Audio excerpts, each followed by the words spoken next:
5주차 2교시 한미일 시니어 금융 사례에 대해서 학습하는 시간을 갖습니다. 먼저 한미일 시니어 금융 시장 사례 중에서 한국의 사례에 대해서 살펴보도록 하겠습니다. 먼저 여러분들이 보시면 이 자료는 하나금융정보에서 제공한 일본 고령화 가계자산 단가이세대 중심이라는 곽영훈 연구위원회 자료를 수정 편집해서 제공해 드리면 말씀드립니다. 그래서 그림 53에서 보신 바와 같이 한국 연령별 인구 구성비 추이를 보면은 여러분들이 보시는 바와 같이 지금 2030년이 되면은 고령층이 빠르게 증가합니다. 특히 우리나라가 지금 2025년에서 35년층 고령층 자산 집중이 빠르게 진행될 것으로 보는데, 그것은 우리가 지금 일본에 비해서 약 20년 정도 후행하고 있고, 특히 베이비 부모 연령차가 약 10년 정도 차이가 나는 걸 보면은 아마 우리나라도 2025년에서 30년, 그러니까 앞으로 한 5년에서 10년 사이에 고령층의 금융자산 보유 비중이 크게 증가할 것으로 예측이 됩니다. 그래서 여러분들이 보시는 바가 현재 지금 우리나라 통계청의 자료를 보시면은 2017년 기준으로 보면은 50에서 59세가 우리는 가장 지금 자산 보유액이 높고, 그 다음에 60대하고 40대하고 어느 정도 비중이 같은 걸로 되어 있습니다. 그런데 뒤에서도 잠시 설명드리겠지만 우리는 이제 50에서 59세까지 자산 비중이 높은데, 대다수의 자산의 구성이 다 금융자산보다는 실물자산 중심으로 되어 있기 때문에 실질적으로 금융권에서 어떤 시장의 마케팅의 차원에서 또 활용할 수 있는 자산의 순자산의 규모는 크지 않다. 그리고 문제는 또 이 중에 상당수가 또 부채로 또 어느 정도 가지고 있기 때문에 실질적으로 부채를 차감하면 또 60세 이후에는 소득이 줄어들면서 부채를 차감하는 쪽으로 가게 되면 순자산 증가율로 봤을 때 우리가 자산 축적도가 낮기 때문에 금융자산의 고령층 집중이 설사 2025년, 2030년에 들어서는 우리가 부동산 시장이 어떤 지금처럼 계속해서 상승하지 않는 한 쉽지 않을 것으로 보입니다. 그래서 보시는 바와 같이 한국 연령별 금융자산을 보면은 우리가 현재 지금 순금융자산이 그렇게 높지 않습니다. 순금융자산이 높지 않기 때문에 그 얘기는 그만큼 우리가 부채에 대한 의존도가 많기 때문에 이웃나라 일본에 비해서는 우리나라 금융자산 규모가 크지 않다. 그래서 시장이 그렇게 시니어 시장이 이렇게 좀 발달 가능성이 높다고 이렇게 전망을 내리기는 어렵다고 말씀드리겠습니다. 그래서 한국의 또 금융자산의 구성을 보면은 우리는 굉장히 안전자산 위주로 되어 있습니다. 그래서 현금, 예금 비중이 가장 높고, 그 다음에 또 보험연금, 주식이나 채권 이런 것들은 굉장히 연령이 높으면 높을수록 또 적게 또 우리 가지고 있습니다. 그래서 우리나라는 특히 나이가 들면 위험회피 성향이 굉장히 강합니다. 그래서 뒤에서 보시는 일본의 사례를 봤을 때 일본은 대부분 어떤 위험자산 또 주식 금융투자 상품에 대한 어떤 투자를 대부분 고연령층이 하고 있는데, 우리는 저금리임에도 불구하고 대부분 안전자산 위주로 갖고 있다 보니까 자산의 어떤 증식의 가능성도 높지 않기 때문에 또 한국의 어떤 시니어 금융은 지금 현재 패턴으로 봐서는 크게 발달 가능성이 높지 않다고 예측. 물론 뭐 신탁이나 이런 부분에 일정 부분은 모릅니다만 금융권의 어떤 자산 증식 시장만 보면 한국은 자산 구조상 여러 가지로 봤을 때 발전 가능성이 높지 않다고 볼 수 있습니다.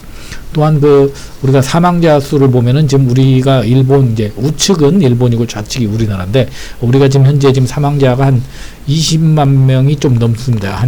그래서 올해 아마 지금 현재 지금 출생자가 아마 30만 명이 안 되게 되면은 아마 올해 처음으로 지금 순자연 감소가 일어날 것으로 예측이 됩니다. 그래서 사망자는 늘어나는데 생존자가 출생자가 줄면서 하는데, 우리나라는 지금 현재 앞으로 이제 2050년 정도 되면은 사망자가 70만 명. 그러면 전부 다 이분들이 이제 고령자가 사망이 이어지면서 앞으로 이제 상속의 문제도 우리들 일본과 마찬가지로 상당히 시장이 커질 것으로 예측이 됩니다. 그래서 이제 그런데 우리는 대개 보면은 이제 우리는 일본하고 달리 우리는 증여세라는 제도가 있습니다. 증여라는 제도가 일본에 비해서 우리는 많이 활용되기 때문에 우리는 지금 실질적으로 국세청 자료를 보면은 상속세보다는 오히려 증여세가 더 많아. 그러니까 그 얘기는 뭐냐면 사전에 본인들이 가지고 있는 분들이 상속세의 어떤 부담을 줄이기 위해서 사전 증여를 하는 차원이 없다. 그런데 그것도 재원도 보면은 대부분이 부동산 중심으로 되어 있어서 금융자산의 어떤 상속이 일어나야 이제 금융시장에서 시니어 금융이 활성화가 일어나는데, 거의 부동산 중심으로 이루어지기 때문에 상속시장도 크게 기대할 바는 못 된다. 그러나 우리가 이제 유언대용 신탁이라든지 뭐 이런 신탁 부분의 어떤 시장 가능성은 좀 높다고 말씀. 자, 그래서 이제 특히 상속하고 나서 어떤 그 연령별로 선호 금융기관을 보니까 60대, 70대는 거의 은행에다 그대로, 그러니까 투자형 상품은 거의 활용을 안 하고 전부 다 은행에다 그대로 맡긴다는 거죠. 젊은 층들 같은 경우는 우리가 운용사나 뭐 투자자문사 이런데 증권사에 활용을 하는데, 여러분들 보시는 바와 같이 거의 60대 이상은 100%에 가까울 만큼 금융권에 그대로 은행에다 맡기 때문에, 그것도 은행에 맡긴다는 건 안전자산에 맡기니까 그만큼 어떤 투자자산의 어떤 상속재산의 어떤 투자처로서 다른 금융기관이 활성화될 가능성이 적다고 볼 수 있습니다. 그래서 우리나라도 지금 현재 보면은 지금 그 재산신탁이나 금전신탁이 지금 해마다 급격히 늘어나는 것은 그만큼 이제 그 중에서 가장 상속과 맞물린 어떤 그 시장의 상황을 봤을 때 신탁 시장이 그래도 떠오른다고 말씀을 드립니다. 자, 그래서 이제 또 하나의 큰 시장이 이웃나라 일본도 마찬가지지만 퇴직금 시장이 아닐까 생각합니다. 근데 우리나라는 지금 보면 퇴직금을 거의 연금보다는 일시금으로 타는 사람이 지금 금액 기준으로는 계좌수로는 한 98%, 금액 기준으로는 한 78% 정도를 우리가 일시금을 수령합니다. 그래서 여러분들 우측에 보시면은 대기업일수록 굉장히 일시금 수령 비중이 낮은데 10인 미만 같은 경우는 거의 90% 이상이 일시금을 수령합니다. 근데 실적으로 건수는 거의 그 10인 미만이 다 많이 가지고 있기 때문에 금액으로는 지금 한 80%가 안 되지만 건수로 98% 되는 이유는 지금 그 소기업, 중소기업, 뭐 소상공인 이런 쪽에도 퇴직하신 분들은 거의 퇴직금이 연금 형태로 제 역할을 못하는 어떤 기형화된 시장이라고 드릴 수가 있습니다. 그래서 이제 우리나라는 시니어 고객을 대상으로 해서 이제 지금 코로나19 이전부터 우리가 이제 디지털 금융을 대비하는 4차 산업혁명에 대해서 디지털 금융권 서비스를 하고 있는데, 뒤에서 이제 제가 뭐 이웃나라 일본이나 미국의 사례를 봤을 때 우리는 정말 아직까지 걸음마 단계라고 볼 수 있습니다. 그래서 현재 제가 지금 가지고 있는 그냥 기본적인 어떤 자료를 가지고 하나은행에서 제공된 하나 리테일 금융 트렌드라는 2018년 4월도 내용을 가지고 소개를 해드리기 때문에 조금 최신 것은 반영이 안 되어 있습니다. 그래서 하나은행 같은 경우는 IQ뱅크라고 해서 서비스명으로 해서 모바일 뱅킹으로 해서 큰 글씨 서비스, 정말 이건 뭐 어떻게 보면은 서비스라고도 볼 수 없는 거죠. 나이 드신 분이 글씨 뭐 크게 해주는 거 이걸 서비스라고 볼 수 없는 거죠. 그 다음에 신한은행은 미래설계 포유라고 해서 금융 서비스와 비금융 서비스를 조금 혼용하는 서비스 형태를 갖고 있고, 국민은행도 골든라이프 뱅킹이라 해서 금융 서비스와 비금융 서비스를 하고 있고, 제가 비금융 서비스 어느 정도인지 확인을 못했습니다. 우리은행도 엘리치백 시니어라고 해서 금융 서비스와 비금융 서비스를 런칭하고 있고, 농협은행은 오런뱅크라고 해서 큰 글씨 서비스, 하나생명은 주모라고 해서 정보 제공하는 비금융 서비스, 삼성카드는 인생락스라고 해서 커뮤니티를 형성하는 시니어 글쓰기 커뮤니티 서비스. 그래서 여러분들이 보시는 바와 같이 거의 어떻게 보면은 시니어 고객 대상으로 금융권 디지털 서비스가 지금 걸음마 단계, 물론 2020년 현재는 조금 나아졌으라고 생각됩니다만 아직도 지금 시니어들은 지금 이미 디지털화되어 있는데 서비스는 따라가기보다는 기형적인 시장, 그래서 앞으로 이쪽 시장이 앞으로 활발하게 좀 발달이 돼야 될 걸로 생각합니다.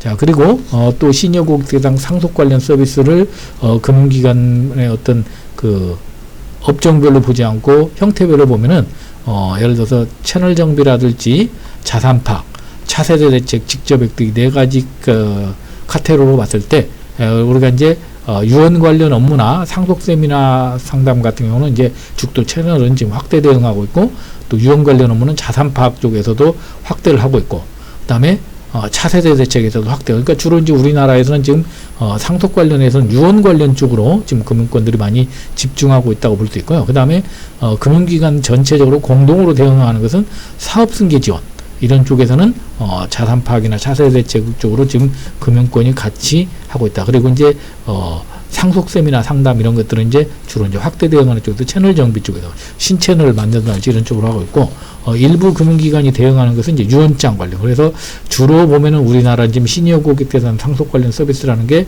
굉장히 좀 아주 좀 편협된 유언 관련이라든지 유언장 관련, 그 다음에 상속 세미나 상담. 그래서 좀 선진국에 비해서는 아직까지 이 시장에 대해서 금융권이 제대로 지금 그 대응을 못하는 것으로 보입니다. 자, 그래서 이제 국내 은행 지금 18개 은행의 2019년도 경영 실적을 보면 ROE와 ROA가 있는데 이게 여러분들이 보시는 바와 같이 각각의 은행은 여러분들이 살펴보시면 되고 평균을 보면 2018년도 대비 2019년도에 ROE와 ROA가 점점 적어지고 있다. 이건 이웃나라 일본도 마찬가지고 미국도 마찬가지인데 문제는 이게 개선될 가능성이 굉장히 적다. 저금리, 저성장이 되고 어떤 그 고정비 어떤 부담이 커지게 되면서 결국은 이제 앞으로 금융권들이 시니어 금융시장을 맞이해서도 결국은 이런 ROE와 ROA를 개선하는 것을 해결하지 못하면 이 시장에서 능동적으로 대처하지 못할 것으로 예상됩니다. 자, 그러면 이제 이웃나라 일본의 사례를 살펴보도록 하겠습니다.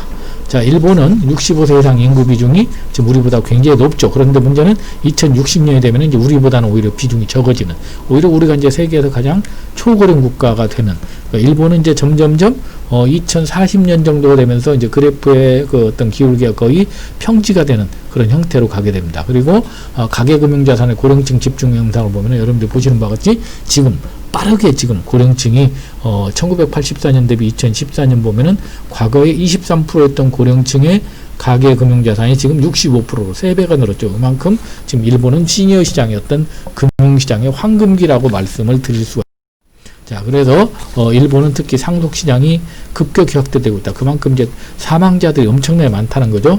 그래서 일본 같은 경우는 여러분들이 잘 아시는 노노상속이라고 해서 이제 100세 부모가 죽으면서 70세 아들한테 물려주는, 그러니까 결국은 자산의 어떤 효율성이 어떤 시장에서 순기능이 이루어지지 않고 결국은 나이 들어서 쓸 수 없는 사람에게 다시 상속이 되고 또 그 사람이 가지고 있다가 또 노노상속이 이루어지는 이런 어떤 악순환이라고 해야 되나요? 어떤 돈이라는 것은 결국은 시장 경제에 흘러서 돈의 흐름이 있어야 되는데 일본은 지금 이게 가장 큰 어떤 안 좋은 현상, 특히 일본인들의 어떤 그 마지막까지 어떤 아끼고 또 지키고자 하는 이런 것들이 맞물리면서 노노상속이 지금 점점 과거에 비해서 하고 있다. 자, 그래서 이제 일본의 연령별 금융자산 보유 비율을 보면은 일본은 지금 현재 지금 가장 그 보유 비율이 높은 층이 지금 60에서 지금 이제 69세 층이 가장 많죠. 그래서 점점 50대 이하의 비중은 줄어들고 나이 드신 계층이 지금 나이가, 그러니까 여러분들이 가면 갈수록 2025년, 2035년 갈수록 우리가 이제 그 시니어 중에서도 우리가 59세 이하보다는 우리가 60대에서 70대였던 금융자산 보유비율이 점점 늘어나는, 그러니까 앞으로 일본은 앞으로 한 10에서 15년 동안은 어떤 그 시니어 금융의 계속해서 화랑기가 이어질 것으로 예측이 됩니다. 자, 그리고 향후 가계 금융자산 규모를 보면은 여러분들이 여기서 우리나라하고 다른 거죠. 일본은 굉장히 유가증권 비중이 굉장히 높아지고 있다. 그래서 일본은 저금리 어떤 그런 측면도 있지만 고령층의 어떤 그 보유 자산가들이 우리가 생각해 보면 상당히 어떤 투자 자산에 많이 어떤 그 투자를 해서 일본의 어떤 투자 시장을 이끌어가는 어떤 크나큰 어떤 주축으로 돼 있어서 우리나라의 어떤 은행 중심의 예금이나 이런 현금 중심의 어떤 자산 운용과는 다른 패턴을 보이고 있다고 볼 수가 있습니다. 자, 그래서 여러분들이 보신 바가 유가증권 보유자 연령별 내역도 보면은 연령이 연도별로 갈수록 그 고령층의 유가증권 보유자 비율이 굉장히 높아지고 있다는 걸 볼 수 있고, 특히 일본은 지금 퇴직금 시장이 지금 이제 조금 줄어들고 있습니다만은 일본도 이 퇴직금의 어떤 그 시장이 계속해서 어떤 시니어의 어떤 금융의 하나의 축으로 와서 이 시장이 계속해서 아직도 명맥을 유지하고 있고 발달하고 말씀드릴 수가 있습니다. 특히 일본은 지금 그 일본에서 가장 신탁이 지금 떠오르는 이유, 일본이 지금 우리나라보다 신탁이 굉장히 앞서고 이렇게 발달되는데, 그것은 일본의 지금 그 인지증, 우리는 이제 그 치매라고 하는데 일본은 인지증이라고 합니다. 그래서 인지증 고령자가 빠르게 증가하고 있고, 문제는 이 사람들이 가지고 있는 자산의 규모가 너무 크다는 겁니다. 그래서 잘못하면은 장롱 속에 잠겨서 국고에 들어오지 못하는 이런 자산들이 많을 수가 있기 때문에 이것을 어떻게 하면 활성화시킬 것이냐, 이런 금융시장이 앞으로 일본은 굉장히 많이 전개가 될 것으로 봅니다. 이런 것들이 어떻게 보면은 우리한테 시사하는 바는 굉장히 심각합니다. 그래서 일본의 어떤 사례를 몇 가지 말씀드리면은 일본의 어떤 삼포라는 어떤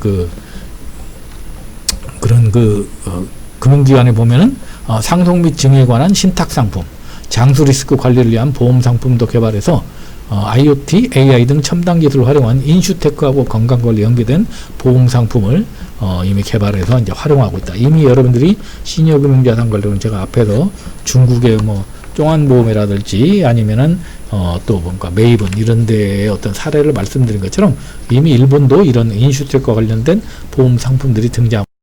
그리고 또 후쿠오카 은행의 어떤 상속 서비스를 보면은 우리나라보다는 굉장히 체계적으로 되어 있습니다. 그래서 먼저 매년 증여 신탁이라는 걸 하는데 기본적으로 어떤 생전증여 관련 수속을 지원합니다. 그래서 증여 수속에 대응을 원할 때 아니면 증여거래 기록 확실히 남기려는 이런 어떤 손님의 니즈에 맞는 그런 증여 신탁의 어떤 서비스까지 해결한다는 거죠. 그리고 이제 안심 신탁을 해서 가족이 장례 비용을 바로 받게 준비할 수 있고 생활비 등을 준비할 수 있도록 가족이 곤란을 돕지 않도록 돕는 그런 상속 서비스를 합니다. 그리고 유언신탁이라고 해서 자신의 의지대로 상속 내용의 어떤 내용을 결정하고 상속 부담, 상속세 부담을 줄여주는 이런 유언신탁도 대행을 해주고 또한 재산정리 업무라고 해서 유산 내용이 어떤 복잡하고 어떤 분쟁 방침이 없도록 금융기관 해결해서 상속소송이 어려움이 없도록 해결해주는 이런 재산정리 업무도 해줍니다.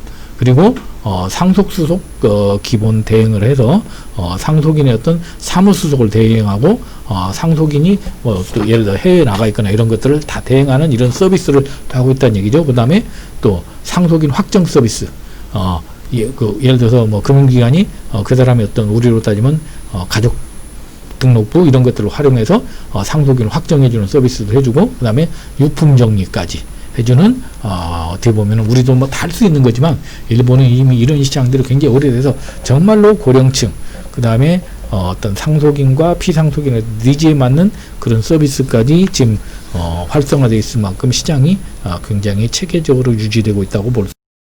자, 그리고 이제 일본에서 우리가 이제 미즈오의 어떤 선택하는 안심 신탁이라는 걸 상품을 보면은 신탁 기능과 생활지원 서비스를 연결해서 신탁 기능을 가지고 있는 금융기관 그리고 또 그래서 생활지원 서비스 뭐 유료노인홈 그다음에 서비스 제공 고령자 주택 안부확인 경비 집보수 가상대 등 각각의 어떤 생활지원 서비스를 본인이 특약처럼 선택해서 연결해서 맞춤형으로 해주는 어떤 선택한 안심 신탁의 어떤 상품도 지금 많이 나오고 있다.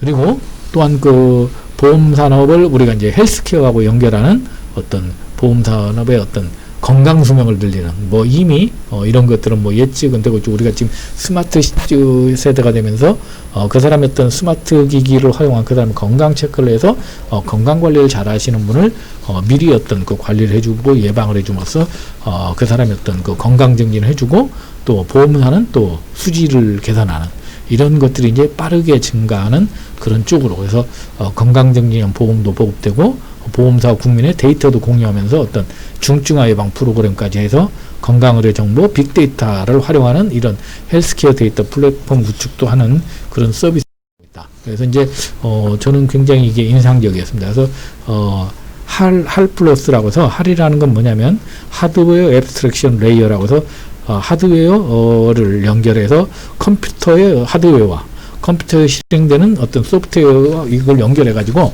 8가지 인트랙터블 디지스 그러니까 8가지 어떤 그 치료 불가능한 어떤 질병 그래서 뭐 제가 질병명 보지 않습니다. 여기 8가지 어떤 이것을 연결해서 어떤 그 스마트 기기하고 연결해서 예를 들어서 근력을 움직일 수 없는 사람은 근력을 개선한다든지 이런 여러 가지를 통해서 고객에게 어떤 뭔가 질병을 극복할 수 있는 어떤 그런 것도 또 기능도 회복해주고 또 보험사에서는 금융권의 보험사에서는 오히려 뭔가 이 사람들의 어떤 치료비에 들어가는 것들을 어떤 줄여줌으로써 서로가 윈윈하는 어떤 그런 어떤 우리가 이제 그 쉽게 말해서 지금 현재 나오는 어떤 디지털 기기를 활용한 어떤 금융혁명을 통해서 보험사와 고객이 각각의 니즈를 윈윈하는 그런 쪽으로의 어떤 그 상품도 개발.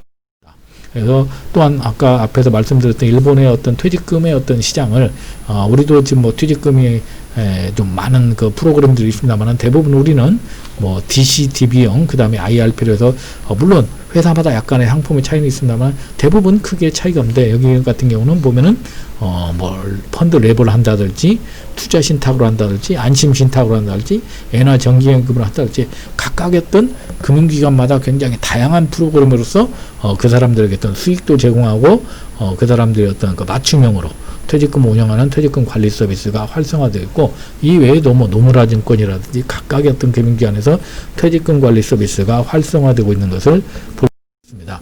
그리고 특히 일본의 어떤 특수한 시장은 일본도 우리나라와 마찬가지로 굉장히 그 조부모들의 어떤 손자녀 사랑이 굉장히 강하죠. 그래서 특히 일본이나 우리나라 어떤 교육에 대한 어떤 열의들이 강하기 때문에 특히 일본은 최근에 어떤 그 조부모 찬스라고 해서 이런 시장이 좀 빠르게 성장하고 있습니다. 그래서 조부모들이 가지고 있는 어떤 본인들이 가지고 있는 그 돈을 가지고 손자녀하고 증여계약을 체결해서 교육자금을 증여해서 그 교육자금을 가지고 자녀가 학교에다가 교육비를 납입을 하고 영수증을 수취해서 하는데 이 중간에 어떤 그 수탁기관으로서 금융기관이 끼어서 금융기관이 자금을 받고 자금을 인출해서 어떤 그 사전에 어떤 조부모가 손자녀를 그 손자녀의 부모를 거치지 않고 금융기관을 통해서 어떤 증여를 하는 이런 것들이 굉장히 빠르게 교육자금 전용 신탁이라는 이런 시장이 좀 빠르게 성장하고 있는데 앞으로 우리나라에서도 아마 이런 시장이 아마 강남이나 이런 또 뭔가 또 이렇게 부유층들의 어떤 그 노년층을 대상으로 이런 시장이 열리지 않을까 조심스럽게 전망합니다. 자, 그래서 일본의 어떤 또 금융 서비스뿐만 아니라 이런 비금융 서비스도 다양한 그 금융기관에서 여러분들 보시는 것 같이 굉장히 많이 그러니까 물론 우리도 뭐 이런 걸 하겠지만 제가 볼 때는 우리나라에 비해서 굉장히 구체적으로 비금융 서비스가 보면은 여러 가지 뭐 여행 서비스도 있고 레스토랑 예약도 있고 미술 전시회라든지 이렇게 다양하게 아직까지는 우리보다는 좀 앞서 있는 어떤 비금융 서비스나 이런 것들이 채널들이 구축돼 있다. 그래서 우리도 앞으로 이제 고액 어떤 시니어 고객을 대상으로 해서 일정 어떤 잔고 이상의 우량 고객에는 이런 시장들이 활성화되지 않을까 생각. 자, 이어서 이제 한미일 마지막 어떤 미국 시장을 보도록 하겠습니다. 미국 같은 경우는 이제 미국도 우리처럼 이제 시니어들이 금융 사기를 많이 당하는 것 같습니다. 그래서 시니어 전용 신용카드 회사를 설립해서 그 회사에서 발급하는 현금 카드를 시니어의 가족이 사용하게 되면 시니어가 사용하게 되면 스마트폰이나 인터넷으로 시니어의 카드 사용 금액을 한도도 정할 수 있고 또 뭔가 일정 어떤 그 업종을 정할 수 있어서 금융사기로 인한 무분별한 지출도 예방되는 어떤 트루링크라는 어떤 비자카드에서 나온 이런 어떤 시니어 전용 어떤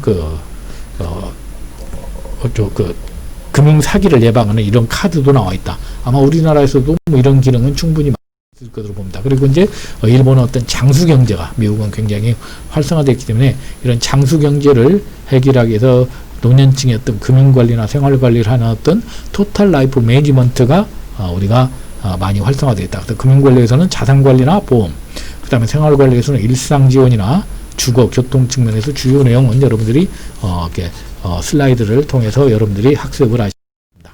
자, 이어서 또 여러분들이 잘 아시는 우리가 웰스파고에서는 우리가 65세 이상의 어떤 고액자산가를 대상으로 해서 우리가 프라이빗 뱅크 형태에서 웰스파고의 어떤 기본적으로 이렇게 여러분들이 우측에 그림에 보시는 바와 같이 식사, 지방관리, 심부름 저희 집사 수준으로 모든 것들을 해결해주는 이런 프라이빗 뱅커 수준의 어떤 이런 또 서비스 비금융 지금 활성화되어 있죠. 그 다음에 또 피델리티, 체러터블이라는 이런 그 금융그룹에서는 매년 기부자 조언 기금을 통해서 또 기부도 해결하고 또 부자들의 어떤 뭐 도네이션도 하면서 어떤 그 사람들의 어떤 또 자존감도 높여주는 이런 어떤 또 서비스 형태의 또 상품도 개발을 하고 있다.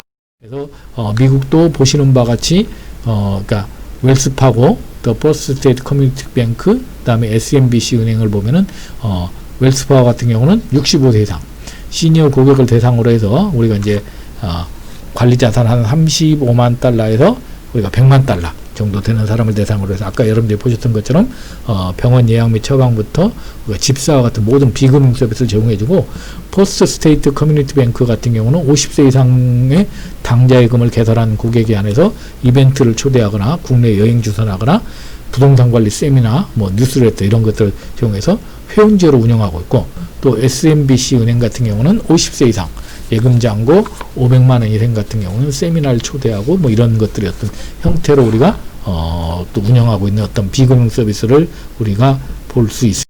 자, 마지막으로 이제 뭐 미국은 아닙니다만은 이제 그 소니죠, 소니 같은 경우에 우리가 간병 사업에 뛰어들었는데, 소니 같은 경우에 금융 서비스 부문의 매출이 지금 굉장히 늘어나면서 영업이익이 굉장히 성장을 했다고 합니다. 그래서 소니 라이프 케어를 2014년에 설립을 해가지고 생명보험, 손해보험, 은행에 이어서 간병 분야를 우리가 금융사업의 네 번째 기둥으로 설정을 하고, 우리가 소니하면 어떤 전자회사인데 이제는 우리가 업종의 어떤 벽이 무너진 것처럼 우리가 이제 새로운 시장에 이렇게 뛰어드는 것을 볼 수 있습니다. 다음 시간에는 우리가 이제 시니어 금융 상품에 대해서 살펴보는 시간을